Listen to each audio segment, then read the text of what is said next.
We never thought we'd have a child with special needs.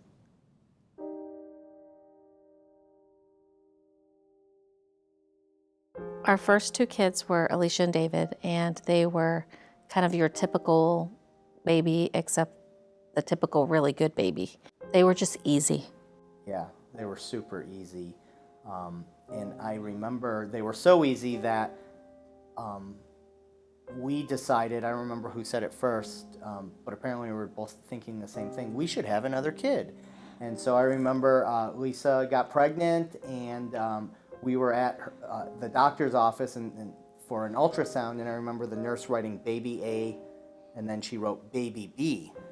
And I actually said, why did you write baby A and baby B? And she's like, surprise, you're having twins. And instantly it was like, whoa, twins. And I was thinking of 2 cribs, 2 car seats, 2 of everything. And but you know, at the same time, your heart is just bursting with joy. So several months later, Lisa called me, and I could tell she was crying, and she said, can you come to my parents' house? And so I went over there, and that's when she told me she had gone to the doctor. I wasn't able to make it for whatever reason to this doctor's visit, and she told me that one of the babies had what's called fetal hydrops, which is basically fluid on the body, like under the skin. And they were concerned because the babies were twins, identical twins, and if one baby passed away, then it could potentially kill the other baby.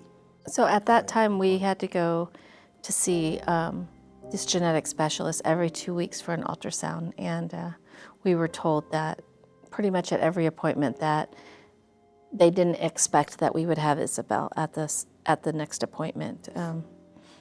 But every time we went, there she was. But they never expected it. They were always very surprised. And at some point, they had recommended an abortion for what they called baby A, who we had named Isabel. And they said that was the best chances of baby B, or Maya, surviving. Even then, it wasn't a guarantee, but that was the best chance that they had.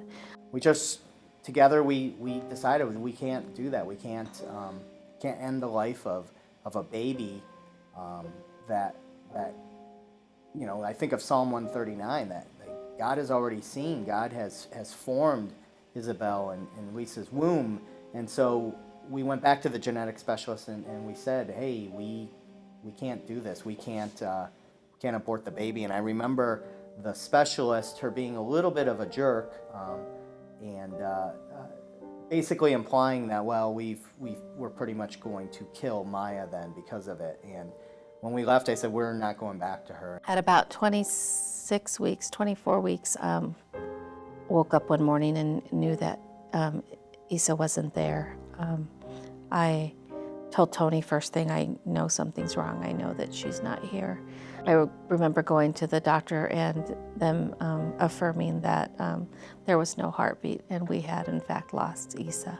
And so they had said that I'd have to carry her till we delivered Maya, and Maya still had a strong heartbeat. So we were hopeful that we would be able, we were about 27 weeks at this time, so we were hoping to keep Maya as long as we could without delivering. Yeah, so Lisa went back into the hospital so they can kind of control the contractions she started having. And at about 30 weeks, they came in and told us that Lisa was dilated so much that they were worried about infection, and the risk of infection was greater than any risk from premature birth. So Lisa had a C-section like 15 minutes later, and I just remember calling and asking everyone to pray and for them to call other people to pray. And I was in there, and Lisa had an emergency C-section, and I got to see Maya be born and walk with her back to the NICU, and just see her for the very first time. And she was so tiny, and she was little, and she only weighed 2 pounds 10 ounces, and she was just unbelievably beautiful, but I couldn't believe how tiny she was. So Maya was in the NICU for about 6 weeks at St. Joe's, and what they said was she has to be big enough and her lungs have to be strong enough. And I remember the day when that happened, they said, hey, you can take her home. And it was so cool to finally have the entire family together, because Alicia and David were so little at that point that they weren't allowed in the NICU. And so this was actually the first time they got to see Maya in person. I think the hardest thing is knowing that, and especially as she gets older and she comprehends, she does know what's going on, is knowing that we have to continue to put her through things that are scary, scary for us and scary for her. I think that's probably one of the hardest things. And then having to try to explain to her that it is for her good, I think that's probably the hardest. You know, I think the hardest thing for me, the most challenging thing for me is actually the unknown. Kids will talk about what they want to be when they grow up, and you know, I don't know what Maya's future looks like. We just don't know what that looks like, and for me that's challenging, it's scary. I like to be more of a planner and know what's happening, but it's completely unknown, and so that is a challenge for me, just in knowing that as we move forward, the challenge of raising Maya isn't going to end anytime soon. You know, and those are things that are scary and hard to deal with. So, and for me, the biggest blessing of Maya is just the blessing of seeing her smile and her laugh, and just how she engages with the world. It's, for me, that's the biggest blessing of Maya's life, is her herself, and just how much love she has for life and for everyone who's in her life. So today Maya is 7 years old and she's in 2nd grade, and she is talking more and more every day. She is standing with assistance.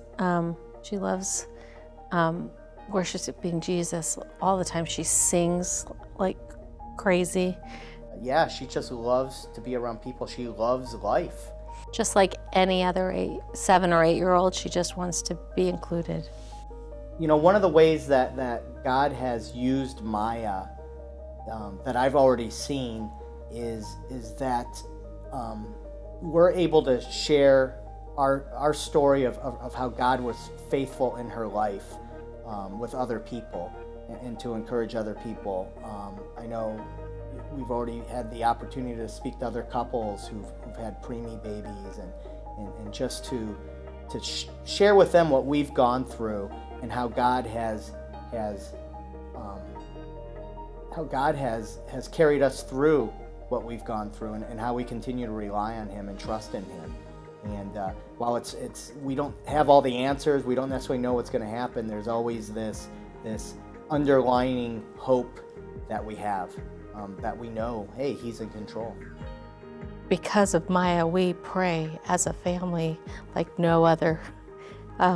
We include our kids in probably more decisions than most, because we want them to be in prayer with us, even at their young age, even when they were younger. Because of Maya, I think that, God has really shown me how important and how valuable prayer is. I never thought that God would use Maya to help us teach our kids about the power of prayer, and how important it is to pray, how important it is to pray together, and how it is important to pray for each other.